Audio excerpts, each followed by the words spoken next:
Hi everyone, welcome back to a new week. We are now covering August 12th to the 18th, and I hope you guys are all doing well. So this is going to be the video where we just go over the astrological energies for this week, and then you guys know the drill. Right after, I'll start posting the weekly individual readings, starting with the fire signs, then the earth signs. Okay, so this is just to give you just a general broadcast of what's going on in the sky for all of us, and then we'll go into your personal aspects and areas of life. Okay, all right, so this week, guys, we have just a few things. Well, maybe just one main thing. So on the 14th of August, we have Mercury moving back into Leo. So Mercury, of course, is still in retrograde, but instead of still continuing in Virgo, it is now shifting back into Leo, which is funny because this is pretty much the last week we'll be in Leo season, and next week we'll be entering Virgo season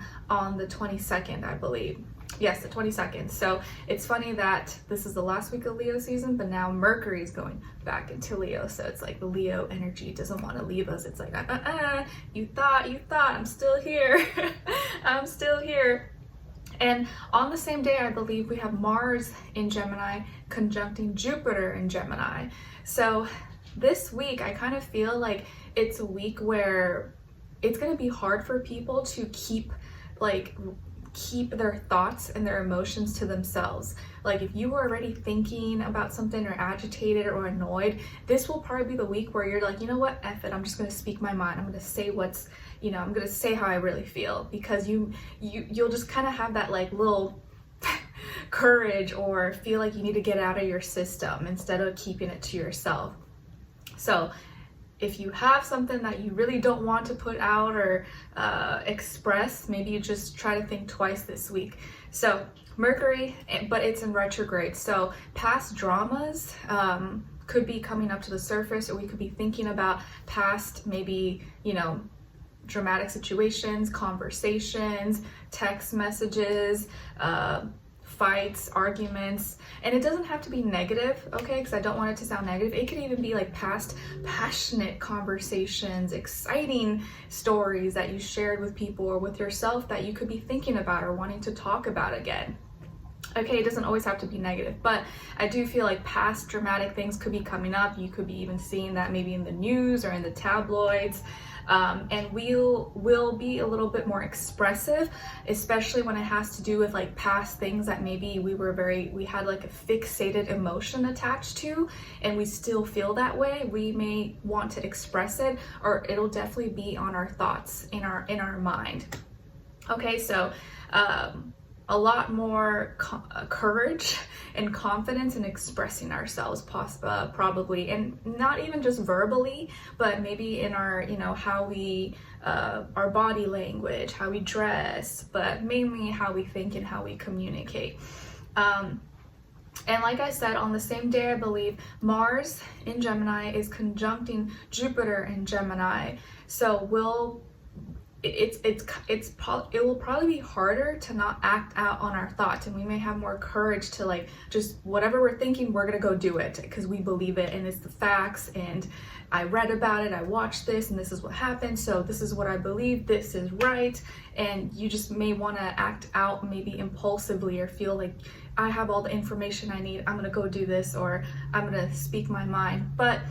And you may say or communicate or express yourself very fast, and you just want to think twice, because you want to keep in mind that although Mars doesn't do bad in Gemini, Jupiter is debilitated in Gemini, because it's home in Sagittarius, and Jupiter being in Gemini could make us rely too much on information, on what we read, the facts and the logic and the reasoning, rather than the experience. And Jupiter wants us to have faith and belief, but it being in Gemini is like, no, I need proof, I need to read, where does it say here? And that's where we could fall short, because it's like reading about something that's not a bad thing. You need to read the instructions in the manual, but actually putting it together is a whole different story. And that's something we need to keep in mind. It's like, reading about becoming a mother, becoming a parent, and babies. Oh, you just feed them, you change their diaper, read to them. How hard could it be? But then when you actually do it and experience it, is a whole different ballgame, because there's so many other curveballs and things that you just don't think about that could come up. So it's just something to think about, that we may think we have all the answers and we have all the insight and information, but when you actually experience it and do it, it's like a whole different story. So careful around this time, you don't act impulsively or say something as if that's like definitive and you know there's no if or buts, and then you realize, oh, you know what, actually I was wrong, that probably wasn't the right thing to say, or I thought I was right but it really wasn't that right. So try not to act too impulsively if possible, or rely too much on information rather than experience at the same time. Okay, but there will be a little more dramatic flair in how we express and how we think about things and communicate around this time, or at least this week. I feel that's like the general, obviously everyone carries it out and acts it out in their own way.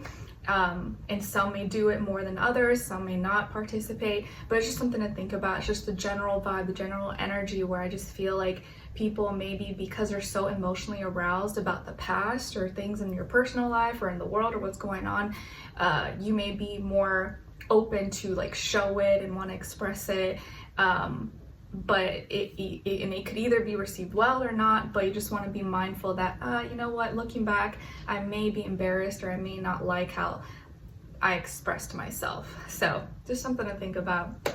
But yes, this will be the last week. We are basically the last week in Leo season, and next week we will be transitioning into Virgo mutable Earth. So this will probably be the last kind of chance we have, or the last week we're feeling a little more acting out on our emotions or wanting to be seen or showcased in that way, or at least as far as our actions. Okay, all right, so in your weekly individual readings, I am going to do a message before I get started with health, career, work, finances, and love relationships. I'm going to do a message for Mercury moving into Leo, so Mercury retrograde moving into Leo, and pretty much your archetype, how you're going to be thinking and communicating, and maybe how you can go about it in a positive way versus a negative way. Okay, all right, so I'll see you guys in your weekly readings.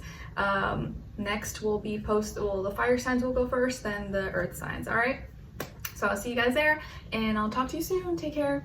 Bye.